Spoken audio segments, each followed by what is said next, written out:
हिमालयों की वादियों में एक छोटा सा कस्बा था। इस कस्बे की आबादी बहुत ही छोटी थी। इस कारण वहां के गाय और भैंसों को चराने की जिम्मेदारी एक छोटे से ग्वाले पर आ गई। यह ग्वाला प्रतिदिन गाय और भैंसों को सुबह चराने के लिए लेके जाया करता था और जैसे ही शाम होती थी वह अपने घर लौटकर वापस आ जाया करता था। यह उसका नित्यक्रम बन चुका था। एक दिन उसने देखा कि कुछ साधु और संत जंगल में कुछ कर रहे हैं। यह देखकर उसके मन में उत्कंठा हुई कि आखिर ये लोग जंगल में क्या कर रहे हैं। और अपनी उत्कंठा को शांत करने के लिए वह साधु के पास पहुंचता है और साधु को कहता है कि हे साधु, और मेरा प्रणाम आप स्वीकार कीजिए और मुझे आप बताइए कि आप इस जंगल में इतने सारे लोगों के साथ क्या कर रहे हो। तब वह साधु बोलते हैं कि हे बेटा, हे ग्वाले, हम यहाँ ईश्वर प्राप्ति के लिए आए हैं और ईश्वर हमें दर्शन दे, इस कारण हम मंत्र जाप और तपस्या कर रहे हैं। तब वह लड़का बोलता है कि हे साधु, क्या सच में ईश्वर दिखते हैं? आखिर ईश्वर कैसे होते हैं, यह मुझे भी जानना है। तब वह साधु कहते हैं कि उसके लिए आपको निस्वार्थ होकर ईश्वर की तपस्या करनी होगी। तब वह ग्वाला बोलते हैं कि आखिर तपस्या कैसे करते हैं, मुझे बताइए साधु। तब वह बोलते हैं कि हे बालक, आप एक पैर पे खड़े होकर किसी भी अज्ञात स्थल पर जाकर तपस्या कर सकते हो और ईश्वर का नाम जाप करने से आपको ईश्वर प्राप्ति हो सकती है। लेकिन ईश्वर की प्राप्ति कब हो सकती है वह हमें पता नहीं चलेगा। के मन में यह जानने की बहुत ही उत्सुकता हुई कि आखिर भगवान कैसे दिखते। इस कारण उसने भगवान के दर्शन प्राप्ति के लिए निर्णय कर लिया और वह अपने घर वापस लौट गया।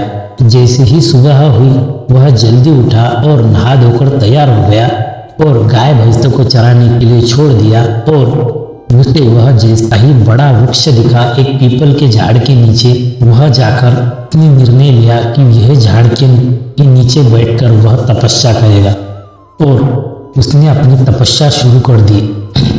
धीरे धीरे सुबह से लेकर शाम हो गई, उसे भगवान के दर्शन नहीं हुए थे, इसलिए वह खड़ा रहा और उसने एक पैरों पर भगवान का ध्यान करना शुरू हो गया।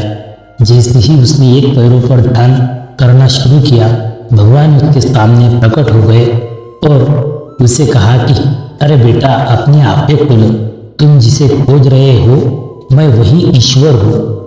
लेकिन उसने तो ईश्वर को कभी देखा ही नहीं था, इसीलिए तो अपने आंखों पर विश्वास ही नहीं हुआ और उसने कहा कि आप मेरे से कोई मजाक कर रहे हो, आप ईश्वर हो यह मैं कैसे मान लूं। तब उसने कहा कि मैं ही ईश्वर हूँ बेटा, आप जो चाहो वो मुझे मांग लो। लेकिन वह तो छोटा बालक ही था, उसके कुछ भी समझ में नहीं आ रहा था, इसीलिए उसने कहा कि हे भगवान, अगर आप ईश्वर है तो आप इस झाड़ से मैं आपको बांध देता हूँ और थोड़ी देर में मैं साधुओं को लेकर यहाँ आता हूँ।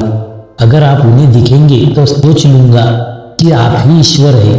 और वह ईश्वर को झाड़ से बांध देता है और ईश्वर भी झाड़ से बन जाते हैं, क्योंकि वह बेटा तो निस्वार्थ भाव से ईश्वर को याद कर रहा था, इसीलिए भगवान भी झाड़ से बन जाते हैं। और वह लड़का भागे भागे साधुओं के आश्रम में पहुंच जाता है और वह साधु को बोलता है कि साधु, मैंने ईश्वर के दर्शन किए, मेरे को ईश्वर की प्राप्ति हुई, आप भी जल्दी जल्दी चलिए, मैंने ईश्वर को उस झाड़ से बांध कर रखा है। तब सारे साधु उस पर हंसने लगे, हा हा हा हा। लेकिन वह लड़का कुछ भी नहीं मानता और साधु को बोलता है कि आप मेरे साथ एक बार चलिए, मेरा हास्य मत उड़ाइए। तब सारे साधु शांत होते हैं और उस लड़के के साथ जिस झाड़ को उसने साधु ईश्वर को बांधा था उस झाड़ के पास जाते हैं। तब वह साधु को ईश्वर नहीं दिखते, लेकिन उस बालक को ईश्वर दिखते हैं। तब वह लड़का कहता है कि हे साधु, देखिए मैंने इस ईश्वर को बांध कर रखा है। तब वह साधु बोलते हैं कि कहाँ है ईश्वर, हमें मूर्ख समझता है ग्वाले, हम कोई मूर्ख नहीं है, मूर्ख कहीं का यहाँ चला आया हमें लेकर, यहाँ कोई ईश्वर नहीं है। और वो वहां से चले जाते हैं। तब वह लड़का कहता है कि हे ईश्वर, आप तो मुझे दिखाई दे रहे हैं, तब उन साधु को क्यों नहीं दिखाई दे रहे थे। तब ईश्वर कहते हैं कि बेटा, मुझे जो भी सत्य मन से और निष्कलंक भाव से जो भी पूछता है, मैं केवल उन्हीं को दर्शन देता हूँ, और जो लोग मेरी निस्वार्थ भाव से पूजा नहीं करते, मैं उन्हें दिखाई ही नहीं देता। इसीलिए हमेशा अपनी पूजा में कभी भी अहंकार मत आने दो, हमेशा निस्वार्थ भाव से ही ईश्वर की पूजा कीजिए। शुक्रिया। हमारी यह कथा आपको अच्छी लगे तो हमारे चैनल को लाइक कीजिए, शेयर कीजिए और बेल आइकन दबाकर सब्सक्राइब कीजिए, ताकि हमारी जो भी आने वाली वीडियोज़ है वो आपको तक सरलता से पहुंच जाए। तब तक के लिए शुक्रिया। आबाद रहे।